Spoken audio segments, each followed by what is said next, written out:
Assalamualaikum warahmatullahi wabarakatuh. Jadi di sini saya akan menjelaskan tentang bagaimana jalannya masalah tindak pidana korupsi oleh para pejabat. Jalannya masalah tindak pidana korupsi oleh para pejabat adalah penyalahgunaan wewenang dan kekuasaan publik yang dilakukan oleh seseorang untuk kepentingan dan keuntungan diri sendiri maupun orang-orang yang berada di dekatnya. Kemudian, seorang pejabat dapat melakukan korupsi jika 3 hal ini terpenuhi. Yang pertama, pejabat memiliki kekuasaan, termasuk untuk menentukan kebijakan publik dan melakukan administrasi kebijakan tersebut. Yang kedua, adanya economic grants, yaitu manfaat ekonomi yang ada sebagai sebab akibat kebijakan publik tersebut.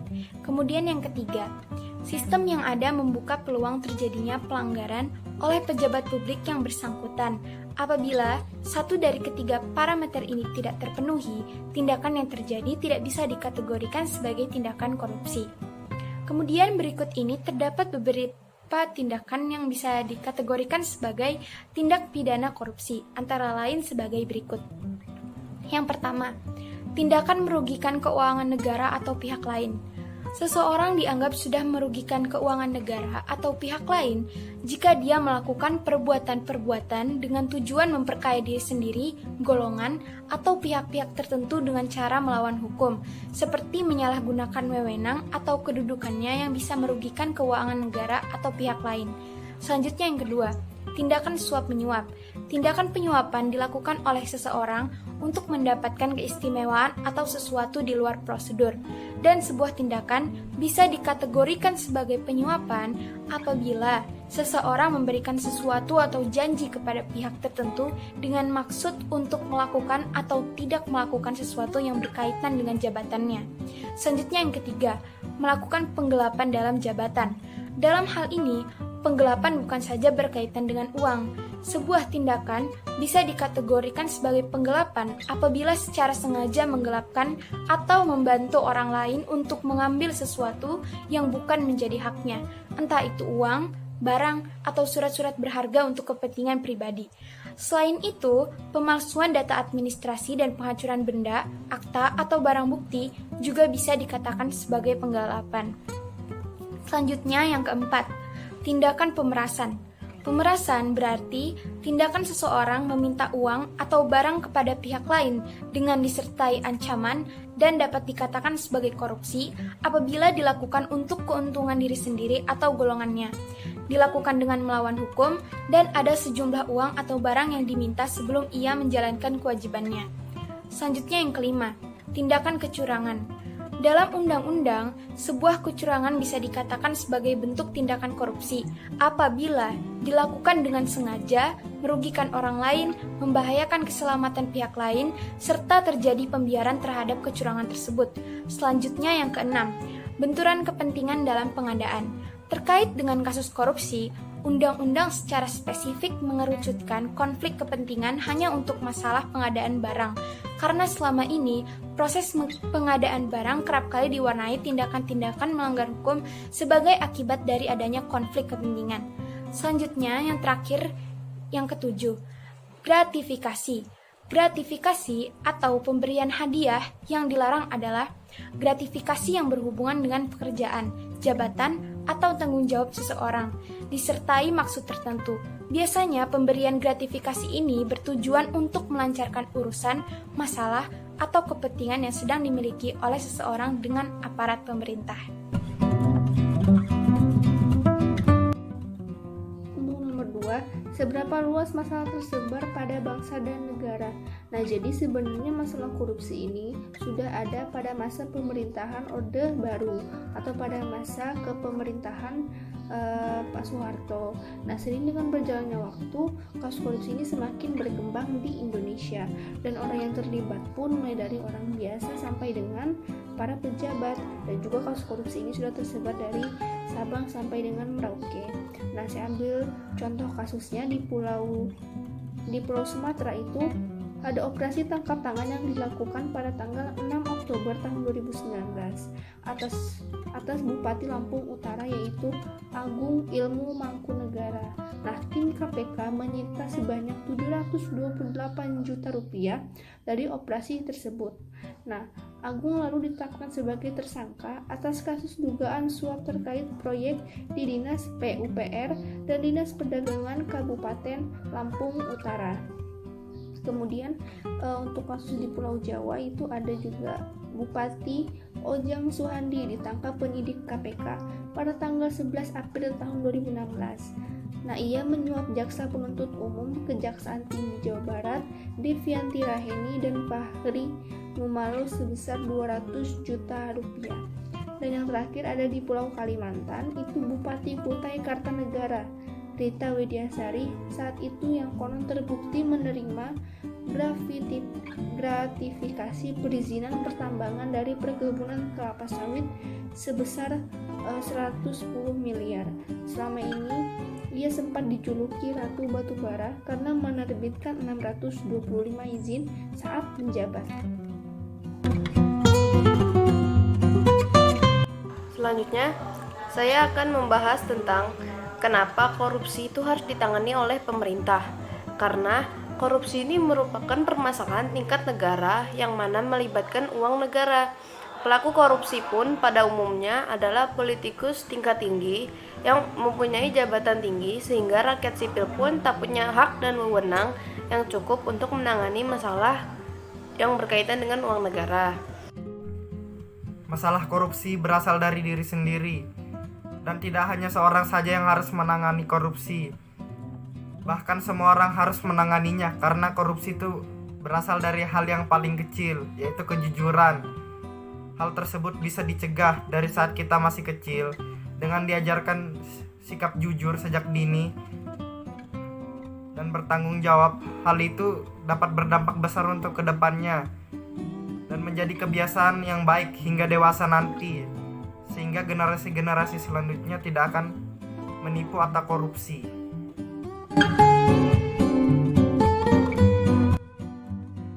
Di sini saya akan menyebutkan beberapa contoh kebijakan pemerintah tentang masalah tersebut. Yang pertama adalah Pasal 2 Ayat 1 Undang-Undang Tindak Pidana Korupsi yang menyatakan bahwa setiap orang yang secara melawan hukum melakukan perbuatan memperkaya diri sendiri atau orang lain atau suatu korporasi yang merugikan keuangan negara atau perekonomian negara dipidana penjara dengan penjara seumur hidup dan pidana penjara paling singkat 4 tahun dan paling lama 20 tahun dan denda paling sedikit 200 juta rupiah dan paling banyak 1 miliar rupiah.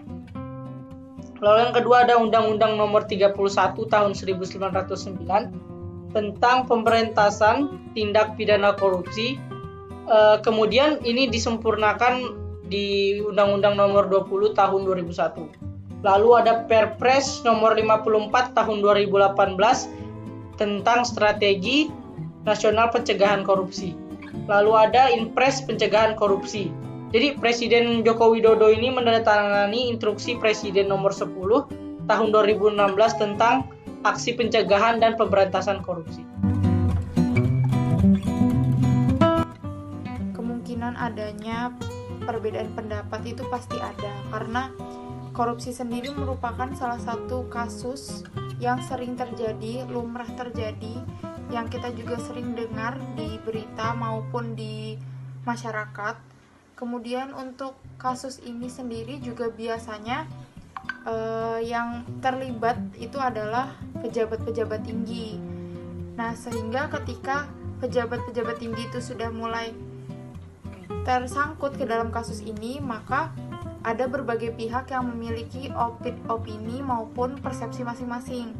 Sehingga ketika menyelesaikan kasus korupsi sendiri perlu melihat dari sudut pandang yang berbeda, karena ketika memeriksa atau menangani kasus ini, pihak yang berwajib seperti polisi dan KPK itu pasti harus melihat dan menelaah masing-masing bagaimana bisa korupsi ini terjadi, apa pemicunya, apa faktornya. Karena kalau tidak melihat dari itu semua akan membawa dampak yang buruk untuk kasus itu ketika ditangani. Sehingga dalam memecahkan kasus korupsi sendiri perlu pendapat dari masing-masing pihak juga. Dan ketika korupsi ini sudah merajalela di Indonesia, tidak mungkin jika para pihak yang berwajib maupun pemerintah hanya tersangkut ke dalam kasus ini, maka ada berbagai pihak yang memiliki opini maupun persepsi masing-masing. Sehingga ketika menyelesaikan kasus korupsi sendiri perlu melihat dari sudut pandang yang berbeda, karena ketika memeriksa atau menangani kasus ini, pihak yang berwajib seperti polisi dan KPK itu pasti harus melihat dan menelaah masing-masing bagaimana bisa korupsi ini terjadi, apa pemicunya, apa faktornya. Karena kalau tidak melihat dari itu semua akan membawa dampak yang buruk untuk kasus itu ketika ditangani. Sehingga dalam memecahkan kasus korupsi sendiri perlu pendapat dari masing-masing pihak juga. Dan ketika korupsi ini sudah merajalela di Indonesia, tidak mungkin jika para pihak yang berwajib maupun pemerintah hanya berdiam diri. Dan dari situ juga ketika mungkin pemerintah ataupun para aparat itu membicarakan atau menyelesaikan kasus ini, disitulah mulai muncul pendapat-pendapat yang berbeda. Sehingga dari situ kita harus tahu bahwa ketika membicarakan kasus korupsi seperti ini perlu berpikir dan menelaah dengan baik untuk menyelesaikan kasusnya. Di Indonesia, lembaga-lembaga yang bertanggung jawab menangani tindak pidana korupsi terdiri dari 3 lembaga, yakni pertama kepolisian. Menurut Undang-Undang Nomor 5 Tahun 2002 tentang Kepolisian Negara Republik Indonesia, Pasal 5 Ayat 1, Kepolisian Negara Republik Indonesia adalah alat negara yang berperan dalam memelihara keamanan dan ketertiban masyarakat, menegakkan hukum, serta memberikan perlindungan, pengayoman, dan pelayanan kepada masyarakat dalam rangka terpeliharanya keamanan dalam negeri. Tugas dan tanggung jawab polisi dalam tindak pidana korupsi adalah sebagai penyidik. Tugas dan tanggung jawab penyidik sudah diatur jelas dalam Undang-Undang Nomor 8 Tahun 1981 dan Undang-Undang Nomor 2 Tahun 2002 tentang Kepolisian Negara Republik Indonesia. Dalam pasal 4 sampai pasal 9 KUHP juga menguraikan tentang penyidik adalah pejabat kepolisian negara Republik Indonesia yang mempunyai tugas dan tanggung jawab melakukan penyelidikan, penyidikan, dan berkas perkara untuk semua tindak pidana yang terjadi termasuk tindak pidana korupsi, dan tata cara dalam melaksanakan tugas dan tanggung jawab tersebut terurai dalam pasal 102 sampai dengan pasal 136 KUHP. Dalam Undang-Undang Nomor 2 Tahun 2002 tentang Kepolisian Negara Republik Indonesia juga menjelaskan tugas dan tanggung jawab penyidik dalam pasal 1 sampai pasal 8 serta pasal 10 dan pasal 14 huruf G yang menyatakan tugas dan tanggung jawab penyidik berpedoman pada KUHP. Kedua, kejaksaan. Kejaksaan adalah lembaga negara yang memiliki kekuasaan negara khususnya di bidang penuntutan, disebut dalam Undang-Undang Nomor 16 Tahun 2004. Sedangkan yang dimaksud jaksa adalah pejabat fungsional yang diberi wewenang oleh undang-undang untuk bertindak sebagai penuntut umum dan pelaksana putusan pengadilan yang telah memperoleh kekuatan hukum tetap serta wewenang lain berdasarkan undang-undang.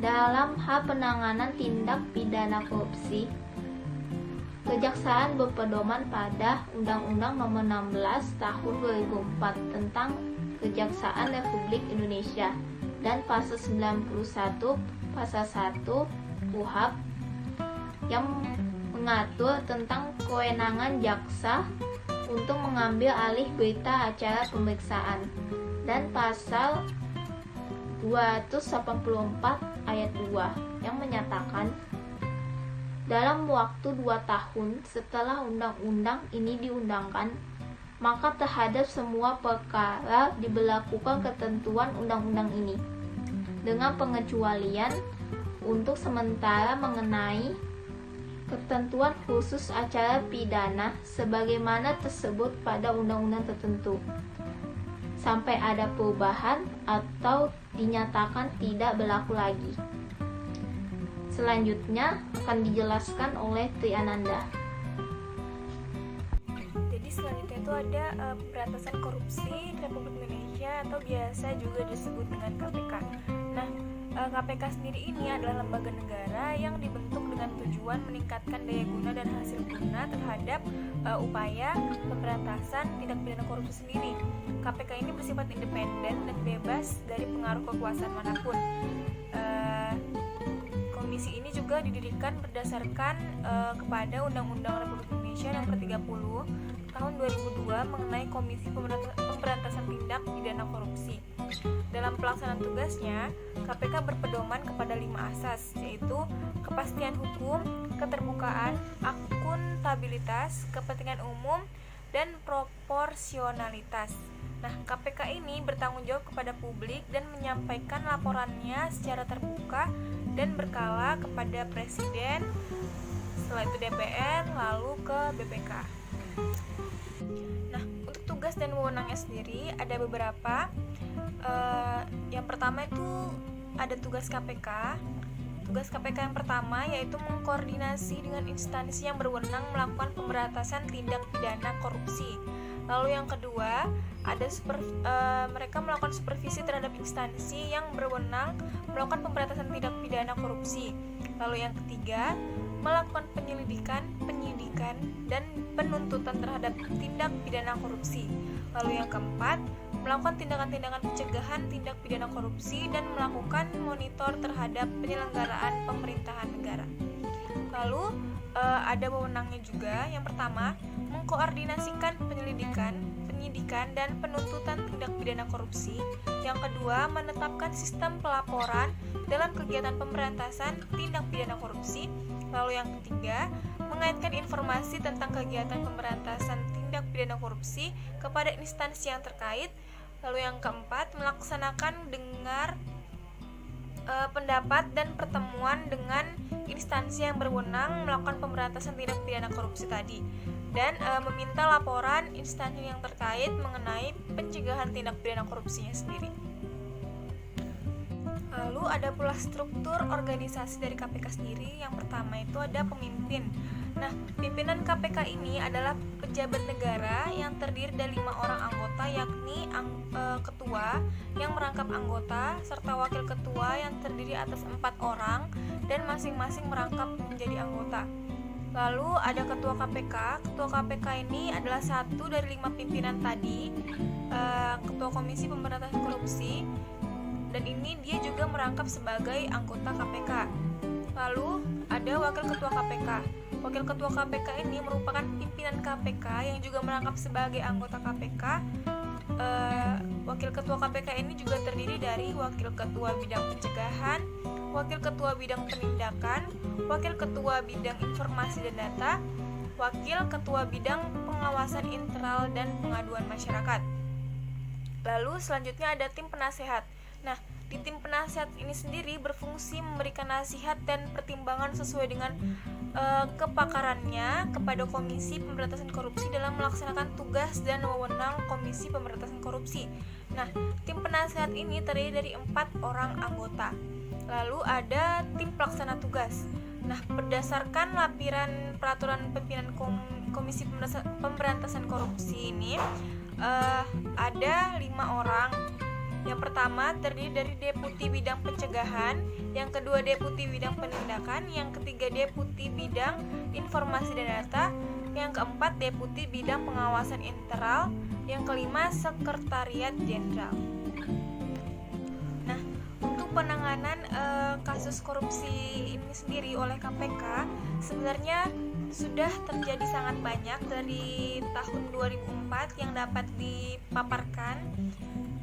Namun saya akan menyebutkan perkembangan yang ada di tahun 2020 saja. Sebenarnya dari sejauh ini yang paling banyak adalah di tahun 2011. Tapi saya akan menjelaskan perkembangan yang ada di tahun 2020 saja. Jadi di 2020 ini telah terjadi 3 kasus pada bulan yang sama, yaitu bulan Juli dan tanggal yang sama. Yaitu di tanggal 27 Juli 2020. Nah, ini terdapat 76 orang terjerat OTT KPK sepanjang 2019. Sebanyak 76 orang terjerat operasi tangkap tangan Komisi Pemberantasan Korupsi sepanjang 2019. Nah, operasi senyap itu dilakukan di belasan daerah. Jadi udah sangat banyak. Selanjutnya ada di tanggal 27 Juli tahun 2020, yaitu perdana KPK rebut aset hasil korupsi dari luar negeri.